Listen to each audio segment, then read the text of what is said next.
Hi అందరికీ. ఈ video వచ్చేసి మా నాన్నమ్మ వాళ్ళ ఇల్లు చూపించబోతున్నా. చూడండి, ఇలాంటి పాత ఇల్లులు ఇప్పుడు చాలా తక్కువైపోయినాయి. నాన్నమ్మ అయితే ఈ ఇల్లు వదిలిపెట్టి ఇంకెక్కడికి రాదు. కిచెన్ చూడండి ఎంత నీట్గా ఉంచుకుందో. ఈ ఏజ్లో కూడా అంత ఓపికతో ఉండడం అంటే గ్రేట్ అనుకోవాలి. ఇంకా ఇది వచ్చేసి దేవుడి రూము, అగరబత్తుల డబ్బాలు.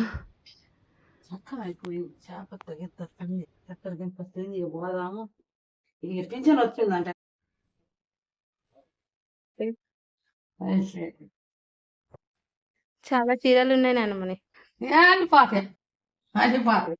ఎన్ని కట్టినాయనా గల్లా రెండో మూడో ఉన్నాయి, అన్ని కట్టినాయి అవి కూడా.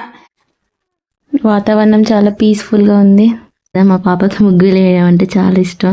ముగ్గు కనపడితే చాలు మొత్తం ఫ్లోర్ అంతా నింపేస్తుంది. ఇంకా మా నాన్నమ్మ మొక్కలు చూడండి, ఇంటి నిండా చాలా మొక్కలు పెంచుకుంది. చెట్టు ఈ పడి అప్పుడు ఈ 14 ఏళ్ళు 3-4 ఏళ్ళు 15 ఏళ్ళకి ఎక్కువ అవుతుంది.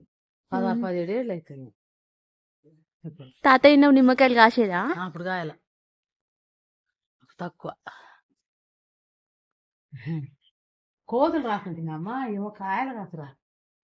అన్ని చిందెలు ఎట్టండి, చిందెలు అయితే ఇంత లెస్స కాసింది. చిందెలు ఆవులా ఎంత కోతులు తింటాడు. ఒక్క కాయ లేకుండా కాయలు ఏమో చెట్లు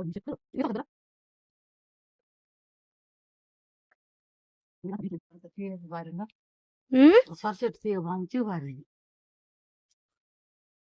ఈ చెట్లు ఎంత రావు, ఒక్క చెట్లే సరిపోతుంది. బతుకమ్మ పండుగ వరకు వస్తే అందొస్తాయా మనకి? కోరికి ఇంకా నెల ఎక్కువ ఉన్నాయి. ఈ ఒక్క చెట్టు ఒక వరుస చాలా చెట్లు ఉన్నాయి కదా. ఇంకా పీకే బుద్ధి కాలే.